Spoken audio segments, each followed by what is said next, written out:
Dari kawasan Catuspata Puri Buleleng, inilah Dewata Rondap. Laporan reporter 91,2 Nuansa Giri FM. Informasi akurat, seimbang, dan tidak memihak di seputar Bali, kami kemas dalam sajian Dewata Rondap.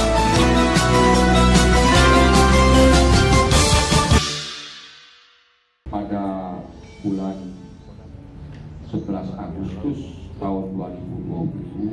Sejak menjabat sebagai Kelian Desa Adat Buleleng, Nyoman Sutrisno mendapat banyak ujian. Gugatan demi gugatan dilayangkan kepada mantan Kepala Dinas Perikanan Kabupaten Buleleng. Alhasil semuanya kandas di tangan lembaga peradilan.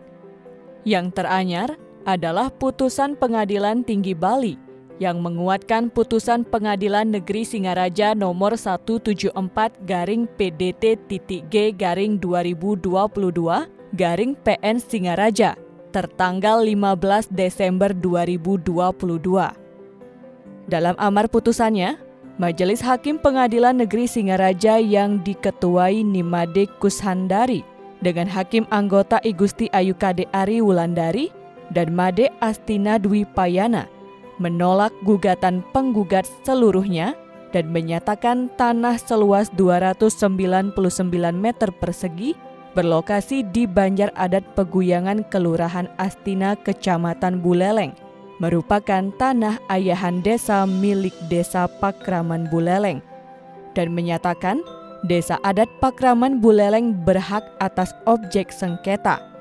Menyatakan bahwa penggugat Nyoman Dodi Irianto telah kehilangan hak dan dicabut sebagai ahli waris almarhum I Ketut Supardi atas harta warisan berupa bangunan di atas sebidang tanah ayahan desa milik Desa Pakraman Buleleng yang berkedudukan di Kelurahan Astina, Kabupaten Buleleng, sebagaimana dimaksudkan dalam Padol nomor 87/1948 milik almarhum I Ketut Supardi, mengingat yang bersangkutan telah beralih agama atau ninggal kedaton.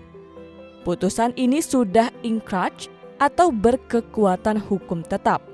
Kelian Desa Adat Buleleng Nyoman Sutrisno saat press release Selasa 2 Mei 2023 di Sekretariat Desa Adat Buleleng menjelaskan, awik-awik Desa Adat Buleleng tanggal 15 Oktober 2013 yang dicatat dalam lembaran daerah pada tanggal 22 Desember 2013 pada pasal 107 ayat 2 pada pokoknya menyatakan apabila ada ahli waris yang beralih agama dari agama Hindu ke agama lain atau ninggal kedaton, hak dan kewajibannya sebagai ahli waris dicabut.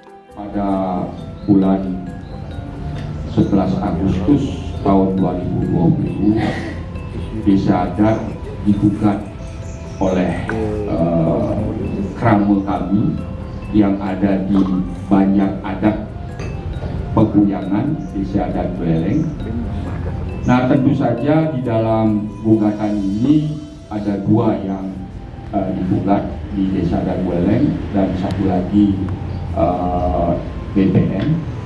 Nah, kami sebagai tergugat pertama, ya, Desa Adat Buleleng, dan tergugat 2 dan 3 adalah anak daripada tadi sudah dikatakan saudara Nyoman Dodi Irianto, yang mana di dalam gugatan ini menyampaikan bahwa tanah yang ditempati oleh yang bersangkutan itu adalah miliknya dia. Nah, oleh karena itu, karena kami tahu bahwa di wewidangan Desa Adat Buleleng ini yang dari istilahnya Lili Pundi sampai dengan Banjar Jawa, terus di pinggir jalan ini adalah milik Desa Adat. Ini pun berdasarkan atas awik-awik Desa Adat Buleleng nomor 1 tahun 2013, revisi yang ketiga. Jangan sampai salah, kok baru ada awik-awik ya. Ini sudah saya katakan revisi yang ketiga. Nanti di tahun 2023 ini kami akan revisi lagi, revisi yang keempat, karena 10 tahun Desa Adat melakukan revisi awik-awik. Atas kenyataan ini, Kelian Desa Adat Nyoman Sutrisno berharap agar Krame Desa Adat Buleleng sadar akan hak dan kewajibannya sebagai Krame Desa Adat, serta turut serta mengajukan Desa Adat sebagaimana yang telah diatur dalam Awik-Awik Desa Adat Buleleng. Mantan Kadis Perikanan dan Kelautan Kabupaten Buleleng ini menambahkan, sebelumnya pihak Desa Adat telah melakukan mediasi. Adapun upaya mediasi yang telah dilakukan untuk menyelesaikan permasalahan ini sebanyak 3 kali, yaitu pada tanggal 30 Agustus 2018, tanggal 5 September 2018, dan tanggal 24 September 2020, namun tidak ada penyelesaian. Di Desa Adat Buleleng ini ada yang namanya Lembaga Kertedisi. Nah, Kertedisi sudah melakukan suatu tindakan katakanlah mediasi, ya, di mana di dalam mediasi ini tentu tidak menemui kesepakatan. Awalnya kami dipidanakan. Nah, setelah dipidanakan, kemudian tidak ada tindak lanjutnya. Kemudian di bulan Agustus tahun 2020 itu dilakukan gugatan. Nah, karena di dalam gugatan ini kami tidak mengerti, kami mohon bantuan dengan sukarela dari Pak Nyoman Sunarte dan rekan-rekan, ya, supaya kami dibantu, Desa Adat dibantu untuk ikut penyelesaian di dalam gugatan yang dilakukan di Pengadilan Negeri Singaraja. Nah, di dalam Pengadilan Negeri Singaraja secara utuh kami dibantu oleh Pak Nyoman Sunarte, ya, dengan rekan-rekannya sampai melakukan banding ke Pengadilan Negeri Denpasar, bahkan ke Jakarta, yaitu Mahkamah Agung. Nah, kesemuanya tadi sudah disampaikan bahwa apa yang diputuskan di Pengadilan Negeri Singaraja itu diperkuat oleh Pengadilan Negeri Denpasar. Ya.